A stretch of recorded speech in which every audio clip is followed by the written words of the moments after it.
जरा सी मुलाकात के कितने मतलब निकाले गए,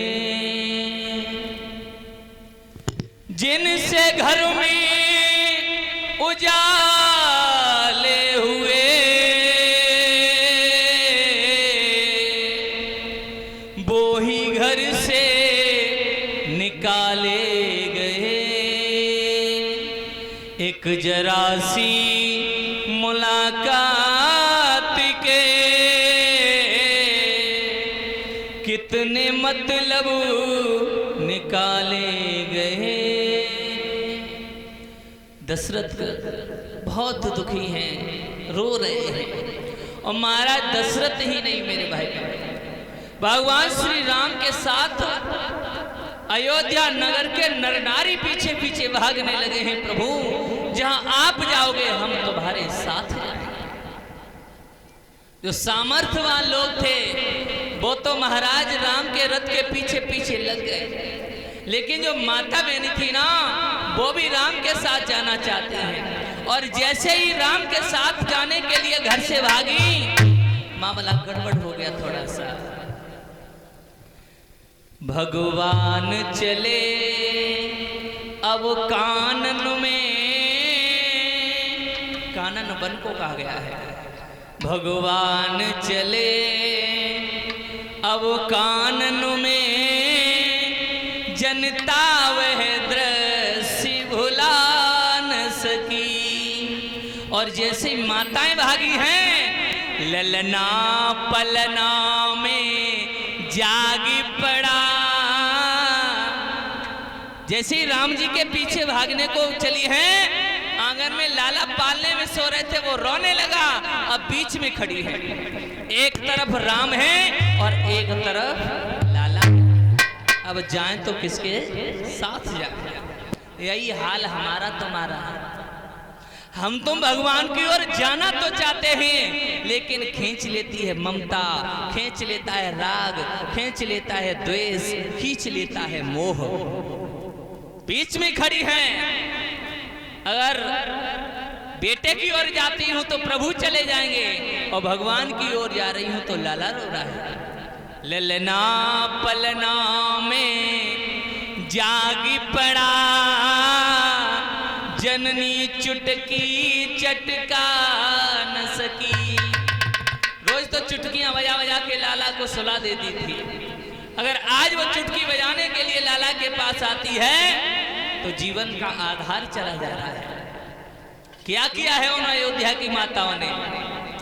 जननी सब भागी चली वन में, निज सुत को दूध पिला न सकी।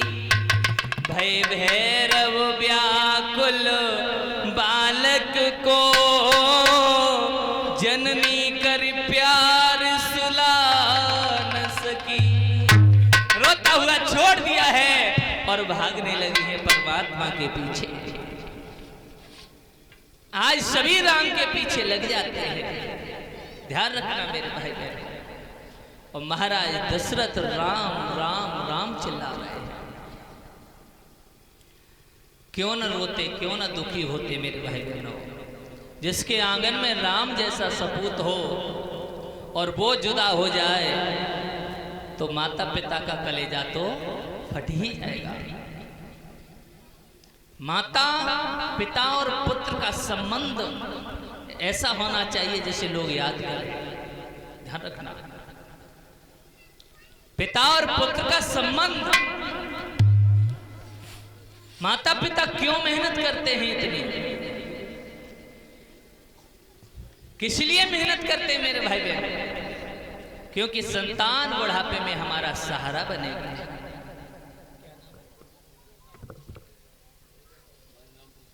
लला नाम लिख दिया कर।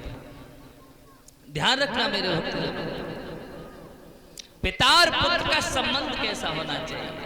एक कवि कहता है, आत्म पंछी मनो भय पिजरा, माटी में आवे हो आत्म पंछी। बालापन में पिता पुत्र को कांधे रखी दुलरावे हो।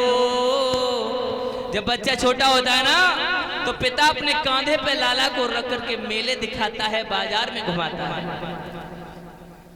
बालापन में पिता पुत्र को कांधे रखी दुलरावे हो। कांधा देकर उस दुलार का बेटा मोल चुकावे हो। कांधा देकर जब पिता बचपन में लाला को कांधों पर उठाए घूमता है तो बेटे का भी यह फर्ज बनता है कि उस पिता को कांधा दे सके। रहे पिता को ख्याल पुत्र पर कोई आँच न आवे हो। अंत समय में पुत्र पिता के तन में आँच लगावे हो। आत्म पंछी। आज महाराज दशरथ ने राम राम कहकर के मेरे भाई बहनों अपने शरीर को छोड़ दिया है। इधर भगवान श्री राम, लक्ष्मण मैया, सीता तीनों और अयोध्या के नर नारियां हैं, पहुंच गए हैं निषाद राज के यहाँ पर। एक रात्रि वहां विश्राम किया। सुबह सबको छोड़ता, सबको सोता हुआ छोड़ करके मेरे भाई बहनों तीनों आगे के लिए वन के लिए बढ़ जाते हैं और पहुंच जाते हैं गंगा मैया के किनारे। गंगा मैया के किनारे जब प्रभु पहुंच जाते हैं, आज मेरे भक्तों भगवान ने केवट को आवाज लगाई है। मांगी नावन केवट आना, कही तुम्हार मर्म में जाना। इसके अर्थ विद्वान अलग अलग लगाते हैं। कुछ ये कहते हैं कि भगवान ने नाव को मांगा लेकिन केवट नहीं आया। कुछ ये कहते हैं कि भगवान ने नाव को मांग नहीं पाया था, उससे पहले ही केवट आ गया था। केवट भगवान का बहुत परम भक्त था और उसे पता चल गया था कि राम को 14 वर्ष का वनवास हो गया है और कल वो मेरे घाट पर आएंगे। तो वहां के राजा से कहलवाया था कि ऐसा करो, हमारी आपसे प्रार्थना है, कल केवल घाट पर अकेली नाव हमारी ही रहेगी और कोई दूसरा केवट नहीं आएगा। तो केवट वहां पर नाव को लिए खड़ा हुआ था। भगवान ने कहा, भैया हमें 14 वर्ष का वनवास है और हम गंगा को पार करना चाहते हैं, हमें पार कर दो। केवट कहने लगा, क्षमा करना प्रभु, हम तुम्हारे मर्म को बड़ी अच्छी तरह से जानते हैं, हम आपको अपनी नाव में नहीं चढ़ाएंगे। बताते हैं ये केवट पूर्व जन्म में एक कछुआ था, क्षीर सागर में इसका निवास था। इसे कहीं से एक फूल मिल गया था तो सोचा लाओ नारायण भगवान के चरणों में चढ़ा दें। तो ये अपने अभिमान में गया था, चरणों की तरफ देखा, मैया लक्ष्मी बैठी हैं, तो सिराने की ओर गया तो शेष ने एक फुसकार दी, सोचा कि हड्डी को सरुमा बन गया।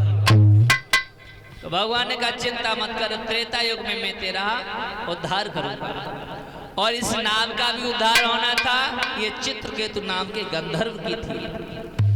आज मेरे भाई बहनों लक्ष्मण बोले, लक्ष्मण कुछ गरम दल के नेता थे, हाँ क्रोध का स्वभाव था उनका। तो लक्ष्मण कहने लगे, भैया ये केवट क्या कह रहा है कि ये हमारे मर्म को जानता है। हमारे मर्म को तो आज तक हमारी मैया और बबलऊ ने न जान पाया। आज केवट से